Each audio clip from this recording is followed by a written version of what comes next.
Hola, こんにちは。 bienvenidos a Mex Japón, un podcast desde la Embajada de México en Japón, en donde hablaremos sobre nuestros dos países, su historia, su actualidad, los mexicanos aquí, los japoneses allá y muchos otros temas sobre México y Japón. Acompáñenos. メキシコ大使館のポッドキャストメックスハポンへようこそ。この番組では私たちの国についてやその歴史、今話題の出来事、ゆかりのある人物やエピソードなどをご紹介します。お楽しみください。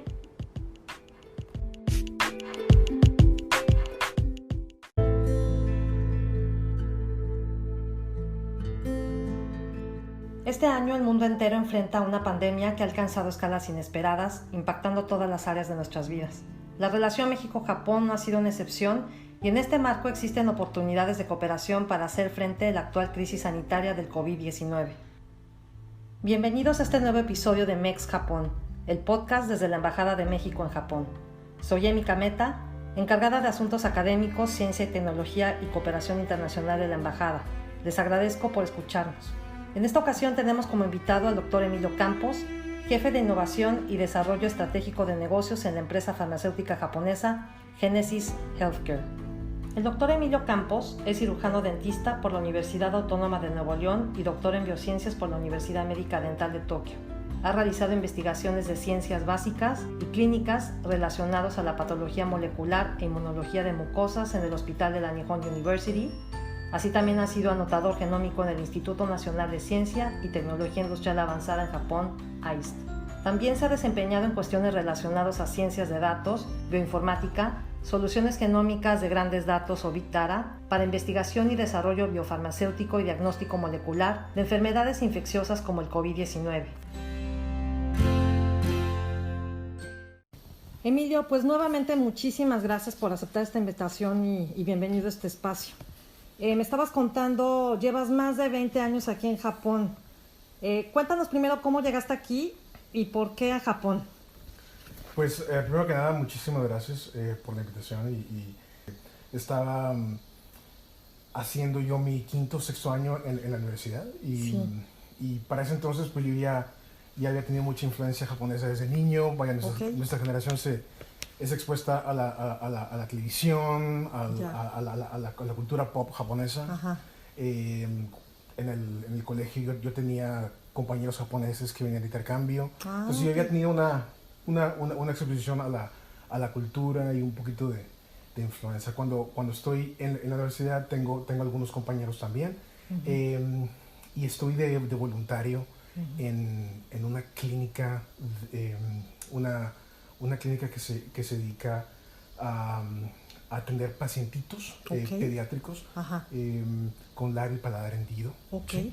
Entonces la mayoría del equipo clínico muy apasionado de mexicanos, americanos, canadienses y japoneses también que se invitaban cuando hacíamos estos safaris quirúrgicos para las comunidades marginadas.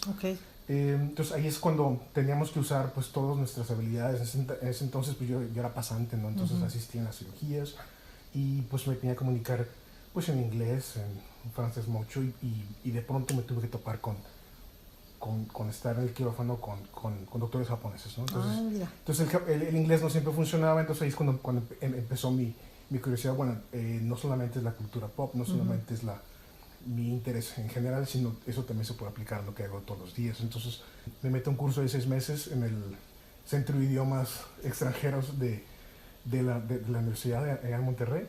Y pues la verdad es de que pues me topé en pared porque, o sea, el idioma en un principio pues uno cree que lo va a aprender así nada más como sí, pero fue una llamada de atención a mi propio ego, así que me lo empecé a tomar un poco más en serio. Mira, como un desafío. Así fue cuando se empezó a materializar ya como un interés general a cómo esto lo puedo combinar con mi profesión, cómo lo puedo yo realmente. En ese entonces hago un viaje a Asia como mochilero y empiezo a conocer todos sus países y pues me enamoro de Japón porque realmente, o sea, es lo que pensaba y aún más, ¿no?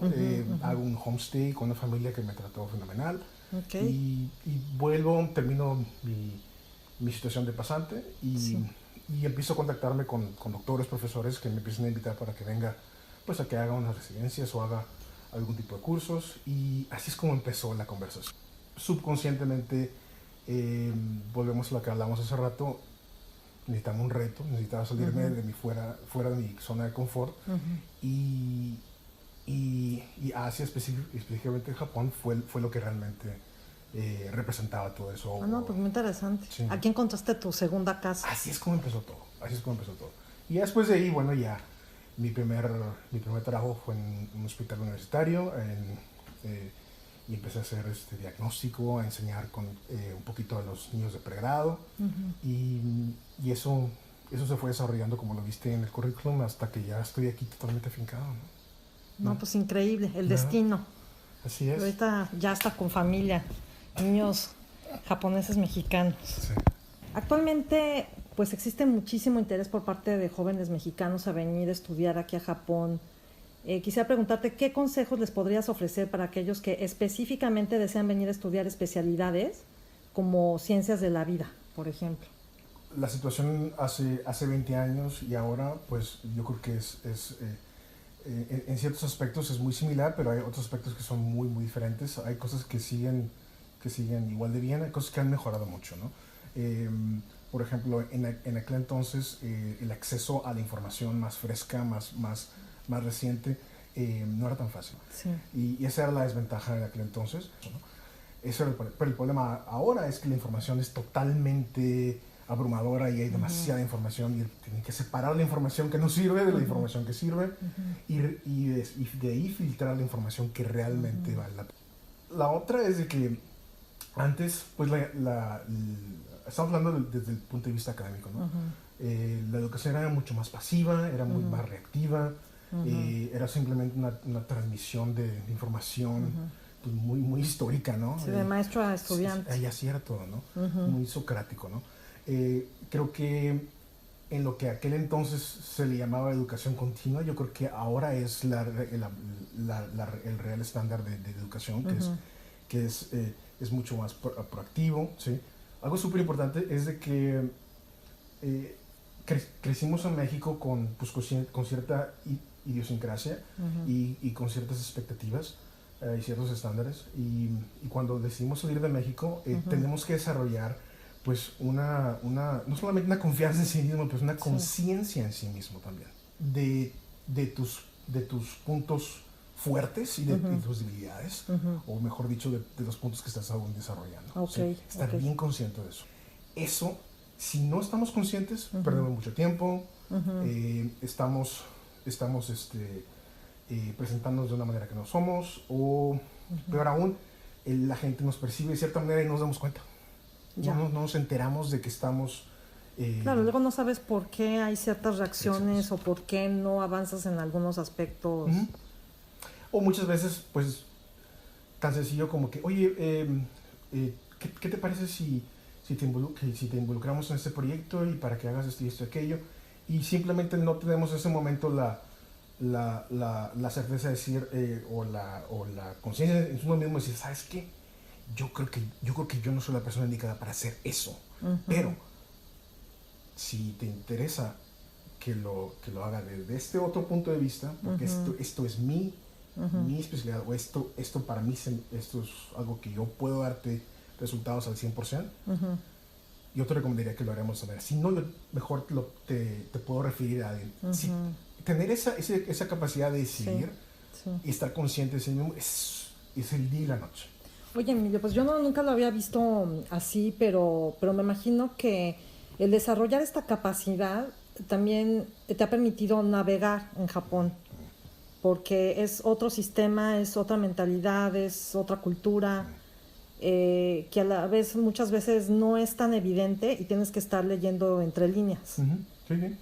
Entonces realmente tienes que también desarrollar esa capacidad de reflexiva, de poder tú también mismo, ¿no?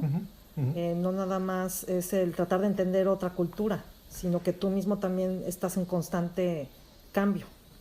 No, definitivamente. Y estás en un constante aprendizaje y estás recalibrando tu experiencia, y no siempre es el mismo método o estrategia, y no siempre es una línea recta, puede ser tangentes, ¿no? Entonces, tienes que tener esa capacidad y esa humildad también.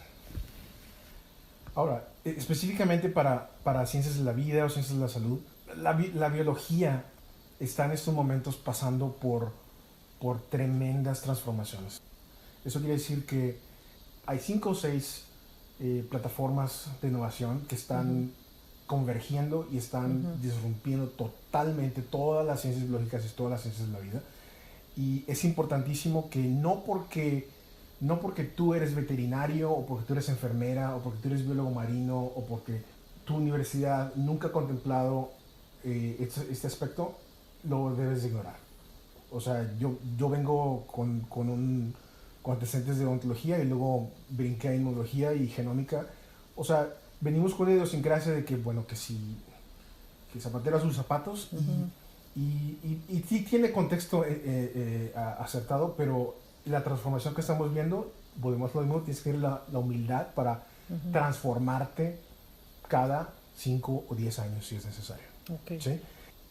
Las habilidades que tienes que llegar a Japón ya con todas esas habilidades, de una manera autodidactas, proactivamente adquiridas, tienen que ser alrededor del análisis de datos, alrededor de programación, por ejemplo, Python o algo que sea compatible con bioinformática o con datos biológicos o datos clínicos. Tienes que ponerte las pilas y tienes que adquirir no conceptos, sino habilidades prácticas para manejar datos. Okay. ¿Sí? Lo que se le llama comúnmente el coding o programación, lo que se le llama comúnmente data science, análisis de datos. Eso es súper importante. No llegar aquí con la intención de aprender de alguien, que también eso se tiene que refinar, pero uno tiene que llegar ya con eso. Aunque estés directamente con células, con tejidos, con genes, con proteínas, todo eso, si no lo puedes manejar a nivel de Big Data, con algoritmos, con cierto código de programación, no va a tener impacto. Y aunque no sea actualmente de rigor en México, si vas a tomar el pase de venir a Japón, tienes que alinearte con eso. Yeah. Porque si no vas a perder pues 1 o 2 años en hacer ese tipo de cambiar con esa mentalidad. Ya te tienes que regresar. Bueno, eso lo quiere decir porque si no, te puedo perder tiempo con cosas que son menos importantes, pero yo creo que eso es el día y la noche. No, muy interesante. Sí. Entonces, y la mentalidad, tú tienes que llegar a Japón con cierta mentalidad de que no que me van a dar, sino tú que vas a dar a cambio de lo que ellos te están dando. ¿Sí? Porque si no, si llegas con esa mentalidad de que, bueno, a ver cómo a mí me van a ver, tú tienes que llegar agradeciendo y tienes que llegar dando el valor agregado y eso se te va a multiplicar. No, pues un súper consejo que nos estás dando, que luego no lo tenemos tan consciente. No. Son conclusiones que luego uno llega, pero después de un tiempo, toma tiempo también para llegar a tus, te cae el 20 y dices, propias conclusiones, sí, ¿no? Sí. No, y a través de esta entrevista nos estás dando un cierto atajo. A ver, que nos están escuchando. Un atajito de 20 años, ni más ni menos. Y pasando a otro tema, hablando más sobre el cargo que te encuentras desempeñando actualmente en la farmacéutica japonesa Genesis Healthcare. Cuéntanos, Emilio, sobre tu experiencia en esta compañía, sobre algún proyecto sobre el cual nos puedas platicar y que pueda ser de interés a nuestra audiencia, y si también existe ya alguna colaboración entre Genesis Healthcare y México, y en caso de que aún no la haya, ¿qué tipo de oportunidades podrían existir? Pues mira, Genesis Healthcare es una compañía que está basada en Tokio y fue fundada por japoneses americanos. Por los últimos 16 años se ha consolidado como líder en genómica y investigación de genética. En otras palabras, todo lo que es las pruebas genéticas, la interpretación genética, tanto para el consumidor o para el paciente o para la industria. Eso es las 3 líneas de investigación y de negocio que tenemos. Actualmente tenemos operaciones en Japón, obviamente, pero tenemos una expansión importante en Asia-Pacífico, con presencia física en Singapur, en Taiwán, y tenemos operaciones que están iniciándose en otros países como Tailandia, Indonesia, y la verdad es de que nuestras operaciones se han estado transformando por estas plataformas de innovación que estamos hablando los últimos 3-4 años. El poder computacional, el poder de los laboratorios para secuenciar genómica y el acceso que tienen los pacientes o los consumidores o las compañías para generar este tipo de información y de análisis ha estado creciendo exponencialmente desde el 2016 hasta el 2017. Se ha ido parabólico. Y todo esto es con la finalidad de mejorar la calidad de vida de los pacientes, la calidad de vida del consumidor que quiere tener acceso a su información genética. Porque al final de cuentas, como tenemos huellas digitales, como tenemos acceso a nuestras fotografías, como tenemos acceso a nuestras radiografías, ¿sí? Ahora tenemos acceso a nuestra genética, a nuestra genómica. Es parte de nuestra identidad, ¿no? Y por primera vez tener acceso y poder almacenarlo, y poder navegarlo, poder aprender por qué somos 99.9 igual que todos los demás, pero ese punto 1 hace toda la diferencia. Es un poder que no teníamos hace unos años, ¿no? Sí. Entonces, dentro de los servicios hay pruebas genéticas y análisis para caracterizar los rasgos de cada persona, de cada paciente, o también de la ascendencia, ¿sí? Generalmente toda esta tecnología, todos los servicios siempre han sido muy enfocados a las poblaciones occidentales, y la mayoría de los datos que se han generado han sido muy centrados en Europa o en Estados Unidos. En este momento tenemos 80% del mercado en ese sector, y tenemos 1 millón de participantes que se han secuenciado, y la mayoría japoneses o del este de Asia. Entonces tenemos no solamente los servicios de genética más importante de este lado del mundo, pero también tenemos la base de datos de genómica y de inteligencia artificial de Asia-Pacífico más grande también. Y eso hace una gran diferencia, porque toda la investigación que se ha hecho para desarrollar nuevos tratamientos, para desarrollar nuevos alimentos, para desarrollar nuevos cosméticos, siempre ha sido con información basada en Europa o basada en Estados Unidos. Nunca se ha tenido el acceso a poblaciones específicas o para personalizar ciertos productos o ciertos servicios que, aunque son connotaciones muy sublimes, hacen una gran diferencia cuando estamos hablando de un tratamiento de oncología, estamos hablando de un tratamiento que es mucho más importante. Tenemos servicios también que los prestamos a hospitales y clínicas que necesitan tener ese acercamiento genético y genómico. Y uno de los proyectos que quería hablar hoy es toda la experiencia que tenemos para analizar genes humanos y que hemos usado para analizar los genes de la piel o los genes de los microorganismos o el microbioma de la piel.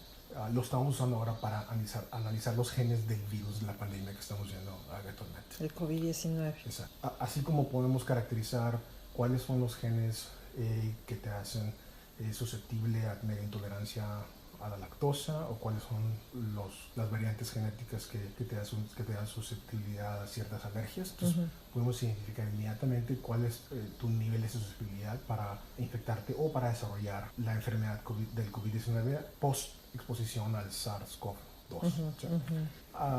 Por los últimos 6-7 meses fuimos la primera compañía privada en dar acceso a toda la población japonesa de pruebas genéticas para la detección del nuevo coronavirus. El Ministerio de Salud de Japón, como no se daba abasto para conducir todo ese tipo de pruebas, nos pidió que pusiéramos a disposición de los hospitales y las clínicas, y también de la población en general, que necesitase de ese tipo de pruebas.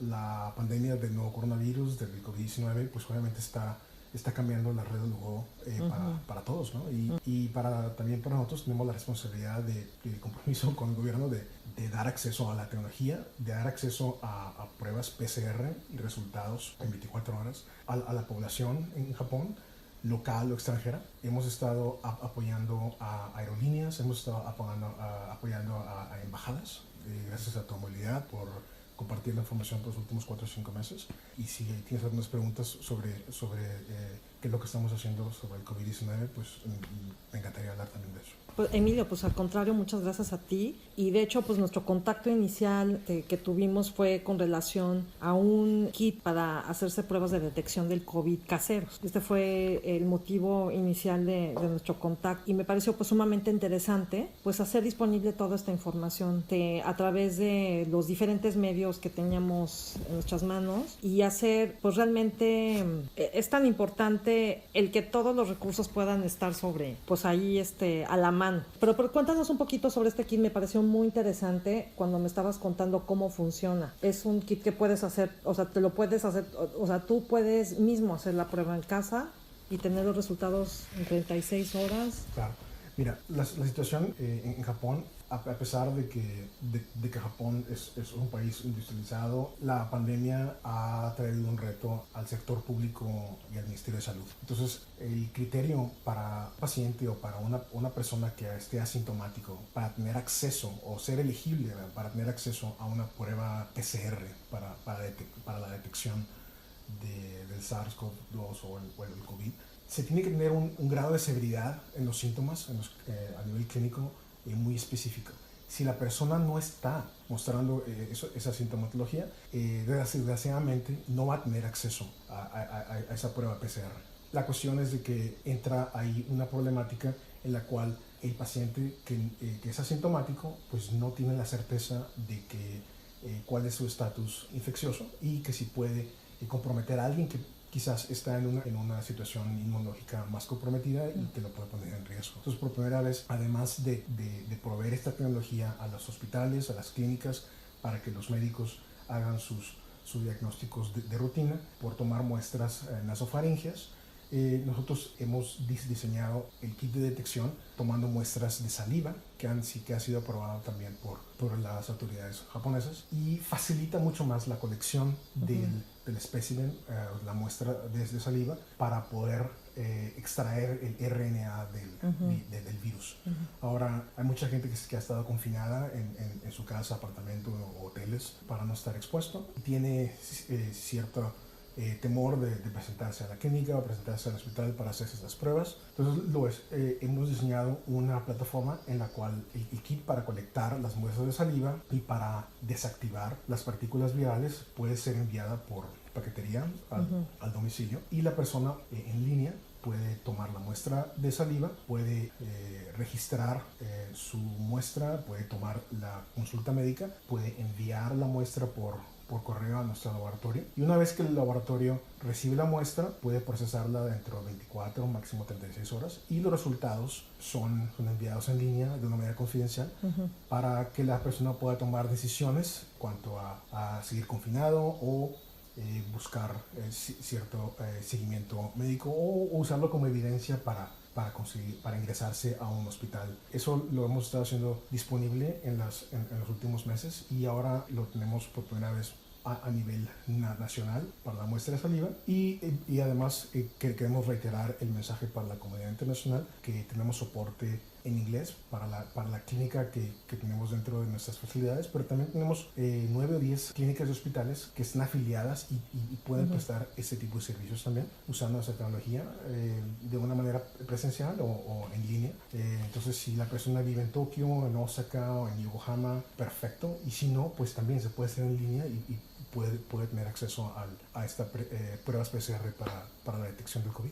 Para aquellas personas que estén interesadas en conocer con más detalle sobre este kit casero, ¿hay algún sitio o contacto a la que puedan acudir? Sí, definitivamente. En este momento tenemos el sitio web de genelife.jp, que te puedo dejar el link para que lo puedas compartir con la audiencia, y ahí mismo se puede navegar para encontrar el kit, la descripción, y se puede comprar inmediatamente por tarjeta de crédito. Eso puede ser totalmente automatizado. Ahora me pueden contactar a mí también directamente por mis plataformas sociales, en LinkedIn o en Twitter, que también te puedo dejar ahí para que las puedas compartir. Perfecto, y cualquier pregunta que puedan tener, estamos a su disposición. Muchísimas gracias, Emilio. En cuanto a la cooperación con México, pues aún no tenemos presencia en México y no tenemos discusiones a nivel empresarial, pero estamos en una expansión muy importante en Asia Pacífico y tenemos esa disponibilidad, esa apertura, si hay interés por considerar traer esta tecnología a México, específicamente para la cuestión de la pandemia. Estaríamos muy interesados en tener esa conversación también. Pues ante esta situación actual, ante la pandemia mundial COVID-19, pues sí existen pruebas de detección del coronavirus, pero en números limitados. Y siempre nos quedamos con la ansiedad de que si realmente una no está infectada o no, soy asintomática y quizás estoy infectando a otras personas, o a lo mejor me están infectando sin que estas personas infectadas sepan que están infectados. Y en eso yo creo que las pruebas son sumamente importantes. El hecho de que también puedas tener accesos a kits domésticos, etcétera, pero no sé si nos puedas como explicar un poco la diferencia de las diferentes pruebas que hay, porque creo que también hay una confusión en el momento, por ejemplo, de viajar por avión o transportes como trenes, pues hay como mucha ansiedad porque pues son lugares cerrados, la gente piensa que ahí es donde realmente te vas a contagiar, ¿no? Por ejemplo. Sí, eso es importantísimo. Yo creo que hay mucha confusión, solamente por el público en general, pero también por las mismas autoridades, porque eso se ha desarrollado de una manera tan brusca y tan pronta que hemos tenido que ir aprendiendo e improvisando en los últimos 5 o 6 meses. Definitivamente hay 2 pruebas que se usan de rutina para entender cuál es el estado del paciente o de la persona. Desde un punto de vista serológico, si la persona tiene anticuerpos o no tiene anticuerpos específicos para cierto virus, en este caso el nuevo coronavirus. Y la otra prueba es la prueba de PCR, que puede detectar en tiempo real si la persona tiene presencia del material genético del virus en su región nasofaringea o oral. ¿Sí? Ahora, eso hay que diferenciarlo muy bien. En algunos países o en algunas situaciones se ha promocionado lo que es la prueba de detección rápida serológica de inmunoglobulina GIM, anticuerpos específicos. Eso está bien, pero eso no sirve para diagnóstico, eso no sirve para saber si la persona está actualmente infectada, eso no sirve para saber si la persona está actualmente infectando a otra persona. Lo único que eso nos dice es de que esa persona por las últimas 2-3 semanas o 2-3 meses ha sido expuesta a este virus y ha desarrollado, por consecuencia, anticuerpos específicos a este virus. ¿Sí? Es todo lo que nos dice. Entonces, si esa persona se ha sentido mal y tiene esa prueba serológica positiva, pues es posiblemente que sí esté relacionado ese síntoma que ha sentido con esos anticuerpos, pero no necesariamente. Entonces, lo único que nos está diciendo es que tenemos ahí algunas defensas y ya. El problema es de que las últimas publicaciones científicas, los últimos 3-4 meses, nos están diciendo que aún los pacientes con COVID-19 más severo, que han estado ingresados en el hospital por meses, desarrollan inmunidad específica para el coronavirus y esos anticuerpos se detectan. Aún esas personas con esa grave severidad, después de 2-3 meses, esas defensas bajan, esos anticuerpos bajan. Y eso es algo súper alarmante porque nos está diciendo que prácticamente la inmunidad específica para este virus disminuye después de 2 o 3 meses. Y es algo que pues nos deja un poco inquietos, ¿no? Sí. Ahora, por otro lado, la prueba de PCR para detección molecular del material genético, en este caso ARN de este virus, nos dice en tiempo real si cuando la muestra fue tomada, el virus estaba ahí, sí o no, y con un grado de sensibilidad altísimo. ¿Sí? Esa es la prueba que se usa de manera de rutina a nivel hospitalario para usarlo como evidencia para que el médico pueda dar el diagnóstico. La combinación entre la detección del virus y la historia clínica, con eso se da el diagnóstico. ¿Sí? Por consecuencia, para uno saber si el virus está en mi saliva, en tu saliva, en tu región nasal bucofaringea, la única manera de detectarlo de una manera real es con el PCR. Es la única manera como vas a poder tener la certeza de que si estás infectado o no estás infectado, o puedes infectar a alguien más. No necesariamente quiere decir que vayas a desarrollar todo el cuadro clínico, pero tienes la capacidad de infectar a alguien. Ese es un punto, esa diferenciación es súper importante. ¿Sí? Sí. Y eso yo creo que ya eso clarifica la importancia de tener acceso a ese tipo de pruebas. hay dos usos muy claros que para los pacientes y para el público en general es saber, número uno, si estoy infectado o no estoy infectado. Eso es para mí y para la gente que me rodea. Y eso lo estamos haciendo no solamente con embajadas, sino solamente con hospitales y clínicas, pero también con aerolíneas, con barcos, cruceros, con el gobierno local, y también con la industria de la hospitalidad y el entretenimiento. Ahora, para el otro punto que estamos viendo muy importante es por el confinamiento y por las restricciones para viajar, sobre todo para tomar vuelos internacionales, la IATA y además muchos de los países están ya tomando acciones para restringir el acceso a abordar vuelos o para dar entrada a nacionales o extranjeros a esos países.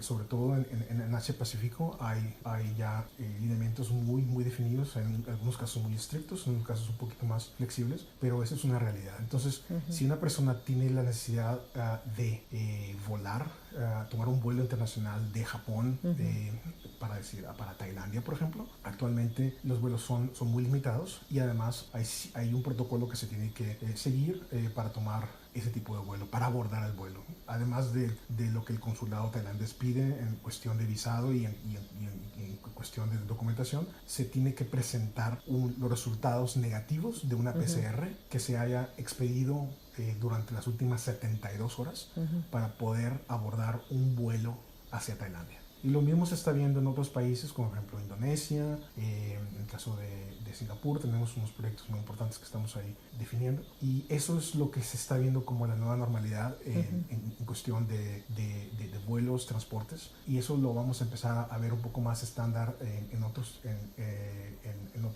medios de transporte, como por ejemplo los cruceros y los barcos. Ya los estamos viendo, barcos que son no necesariamente turísticos, sino barcos que son de militares o son barcos de investigación o de la marina o de pesca. Es súper importante que clarificar esos dos puntos, y si hay algún tipo de interés o algún tipo de necesidad, te voy a compartir ahí los links para que la gente tenga acceso a ese tipo de pruebas de PCR y para que también tenga acceso a los certificados médicos para poder volar.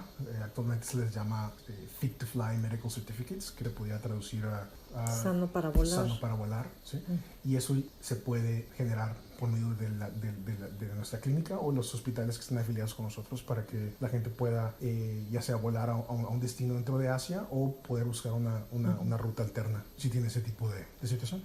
Pues ya estamos llegando a la última parte de esta plática, y pues antes de despedirnos solemos siempre realizar unas cortas preguntas a todos nuestros invitados a este podcast. 1. ¿Sake o shochu? Sake. ¿Sakura de primavera o momiji de otoño? Sakura de primavera. ¿Horchata o agua de Jamaica? Horchata. ¿Quesadillas con queso o sin queso? Esto es clave, ¿eh? Pues en el norte con queso. Muchísimas gracias, Emilio. Te agradecemos muchísimo esta plática, que va inclusive más allá de lo que es la relación México-Japón. Siento que nos terminaste dando hasta consejos de vida. Te agradezco mucho el espacio y la oportunidad para tener esta conversación. Y creo que es una conversación que no es estática. Esto sigue evolucionando y sigue cambiando. La cuestión de la pandemia sigue cambiando, pero la cuestión de la innovación y de la relación binacional, a pesar de que es una relación binacional pues muy antigua, yo creo que ha pasado por etapas de estancamiento, y yo creo que tenemos que reavivar esa relación, no solamente con los temas, con los sectores más fuertes o más consolidados o más trillados, sino traer nuevos temas, traer nuevas oportunidades, porque México está listo para hacerlo. Simplemente con tantos temas que siempre tenemos, no nos tomamos el tiempo para ponerlos en la agenda, y que viva México, y yo creo que Japón está muy interesado en que viva México, así que te agradezco mucho. No, al contrario, Emilio, y pues sin duda seguiremos conversando. Muchísimas gracias. Igualmente, a ti, gracias.